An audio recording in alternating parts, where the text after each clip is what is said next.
What to look for in stocks before investing? Congratulations on your decision to invest in the stock market.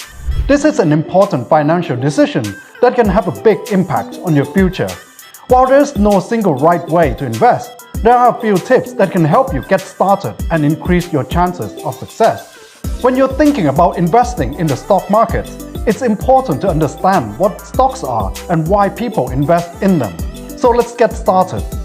A stock is a share of ownership in a company, and when you buy stocks, you're essentially buying a piece of the company.